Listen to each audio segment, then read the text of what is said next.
Hey, welcome to Things Fall Apart.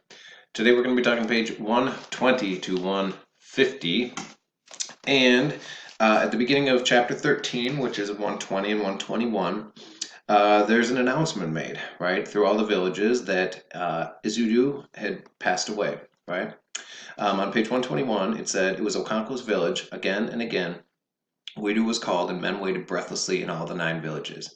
At last the man was named, and people sighed, Uzudu is dead. A cold shiver ran down Okonkwo's back as he remembered the last time the old man had visited him. That boy calls you father, bear no hand in his death. Now, if you remember, the reason Okonkwo then actually did go kill Ikemefuna is he was afraid of being seen as weak, right? He wanted to be seen as a great warrior and great powerful person and tough in community. And so he did it, even though he was warned by this guy not to. Now, the funeral for this guy indicates that this guy probably would not have done that, and he still was a great person within the society. Izudu was a great man, and so all the clan was at his funeral. The ancient drums of death beat, guns and cannon were fired, and men dashed about in frenzy, cutting down every tree or animal they saw, jumping over walls and dancing on the roof. It was a warrior's funeral, and from morning till night, warriors came and went in their age groups. Now, this is in comparison to Okonkwo, right? Now, Okonkwo wants to be a great person. He is within the society, and yet he is not looking out for the society as a whole as this guy was, right? The reason he went to Okonkwo and said, the oracle says you should not have any hand in his death, right? That doesn't mean you're not tough. It doesn't mean you're not a warrior. It doesn't mean you're not a great person in the society, but the oracle said you shouldn't, right? And so you shouldn't. The kid calls you dad. Going on to page 122.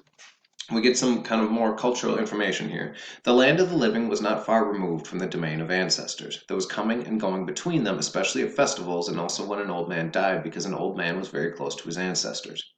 A man's life from birth to death was a series of transition rites which brought him nearer and nearer to his ancestors.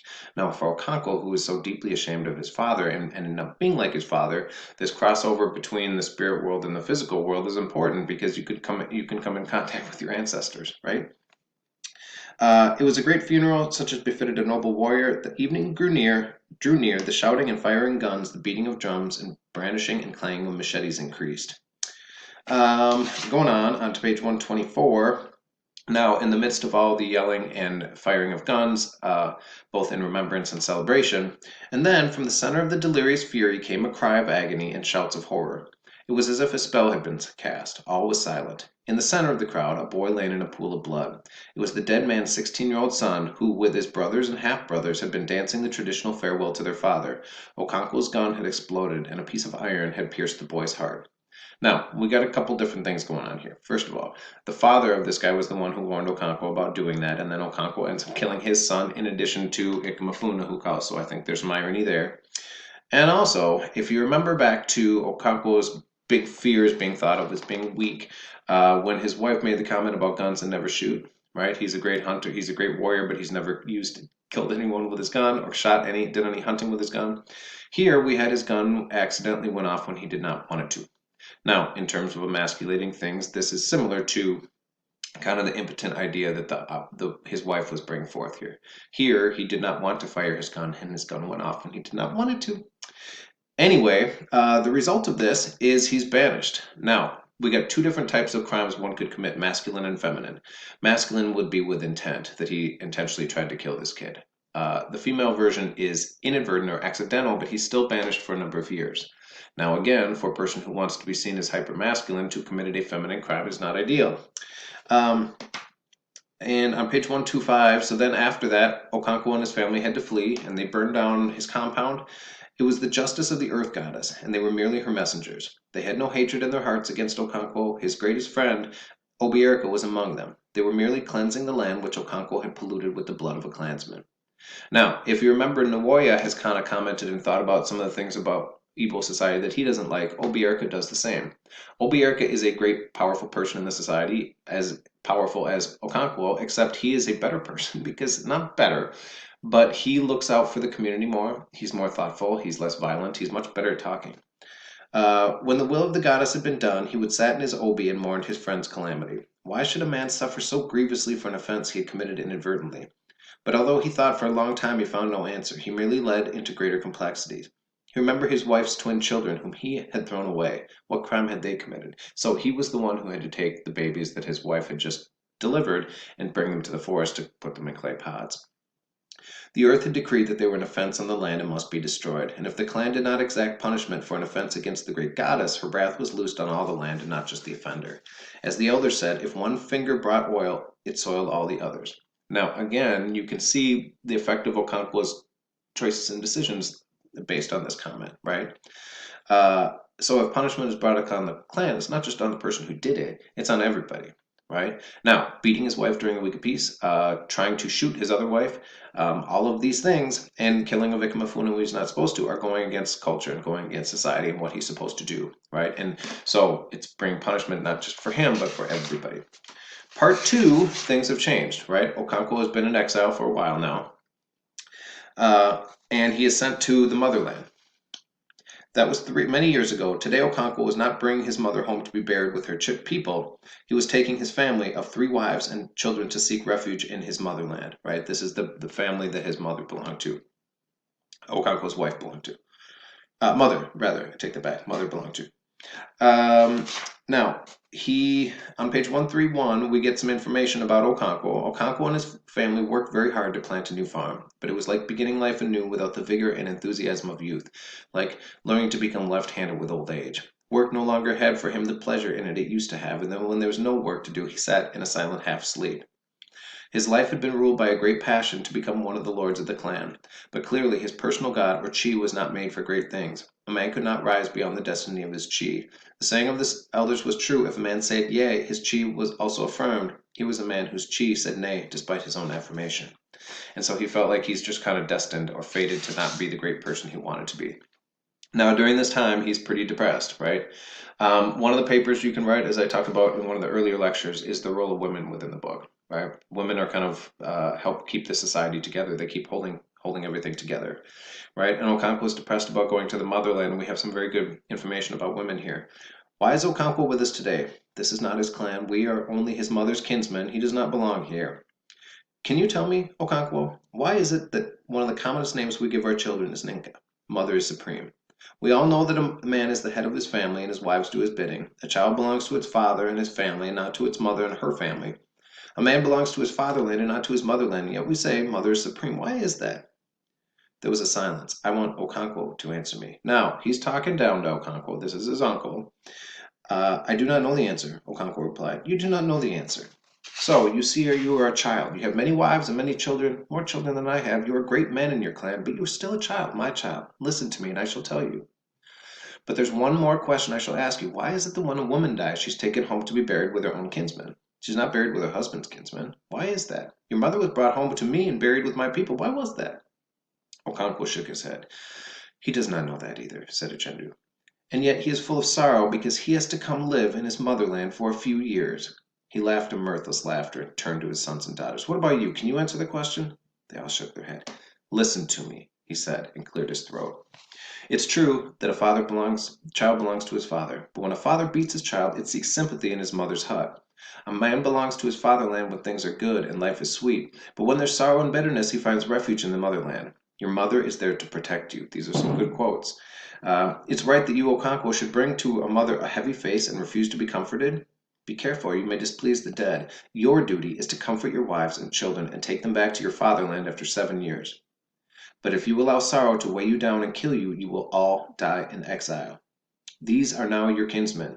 He waved to his sons and daughters. Now, this is one of my favorite parts in the whole book and in any of the books we read. Now, the advice that Uchendu is going to give Okonkwo here is sad, but to me it brings a bit of comfort just knowing that everyone goes through difficult things. Do you think you're the greatest sufferer in the world? And especially when things are going rough for me. This is one of those things I kind of turn back to in books. Do you think you're the greatest sufferer in the world? Do you know that men are sometimes banished for life? Do you know that men sometimes lose all their yams and even their children? I had 6 wives once. I have none now except the young girl who knows not her right from her left. Do you know how many children I've buried? Children I begot in my youth and strength, 22. I did not hang myself, and I'm still alive. If you think you are the greatest sufferer in the world, ask my daughter, Queenie, how many twins she has borne and thrown away. Have you not heard the song they sing when a woman dies? For whom is it well? For whom is it well? There is no one for whom it is well. I have no more to say to you. It gives me goosebumps reading that. And, it's easy, I think, in our lives to think that we alone are going through terrible things and have difficulties in our lives. If you remember the anonymous letter assignment, that's not true, right? For whom is it well? For whom is it well? For no one is it well. Every single person is going to have people they love die, and people get sick, and people move away and go through difficulties and hardships. And unfortunately, the only way to avoid that is to not live very long, right? The longer you live, the more difficult things you will have to go through. For whom is it well? No one. Every single person who's lived, every single person who's a human has had to go through these things. And so you're not alone. And to me, while spreading depression and difficult things over everyone else might not seem like a comforting thing, it's good to know I'm not alone, right? And I'm not the only one who's suffering and not the only one who's going through difficulties. There's lots of people who are. Everyone does. Now, going on to 137, Obi went to talk to Okonkwo, and Uchendu came and talked to both of them. He said, those were good days when a man had friends in distant clans. Your generation does not know that. We talk about things falling apart. This is an older generation talking about Okonkwo as part of the younger generation, and things are already falling apart. You stay at home, afraid of your next-door neighbor. Even a man's motherland is strange to him nowadays. He looked at Okonkwo. I'm an old man and I like to talk. That's all I'm good for now. And if you remember, Okonkwo's father loved to talk. And the older he got, the more he loved to talk. And as it said in the book, it tried Okonkwo's patience beyond words. This culture really values speaking and the ability to express yourself and communicate. And due to Okonkwo's fear of being seen as weak, he lacks that ability. Going on, now we get some information from Obi-Erka about what's going on in Umofia. And we had the first arrival of white people. During the last planting season, a white man had appeared in their clan. He was not an albino, he was different. He was riding an iron horse. In the end, the fearless ones went and even touched him. The old elders consulted the oracle and told him that the strange man would break their clan and spread destruction among them. And so they killed the white man and tied his horse to a sacred tree because it looked as if it would run away to call the man's friends. I forgot to tell you the other thing which the oracle said. It is said that other white men are on the way. They were locusts, it said, and the first men were the harbingers set to explore the terrain, and so they killed them. Now, if you remember when the locusts came in the beginning of the book, this was foreshadowing, right? And at first a couple showed up, and then a whole bunch of them showed up, which is what we're headed towards here, right? Now, Obi-Erka and Okonkwo were angry, especially Okonkwo, were angry because, Obi-Erka, on page 140, Chendu said, never kill a man who says nothing. Those men of Abame were fools. What did they know about the man? Now, Obi-Erka at the bottom says, they have paid for their foolishness, but I'm greatly afraid. We have heard stories about white men who made the powerful guns and the strong drinks and took slaves across the sea, but no one thought the stories were true. There is no story that is not true, said Uchendu. The world has no end, and what is good among one people is an abomination among others. Now, they know what's coming, right? Now, Okonkwo, if he was in Umofia, my guess would want to try to take these people on, but the arrival of the missionaries coincided with Okonkwo's exile to the motherland. So he was not around when any of these things happened. Okay, now on page 143, nearly 2 years later, Obi-Erka paid another visit to his friend in exile, and circumstances were less happy. The missionaries had come to Umofia.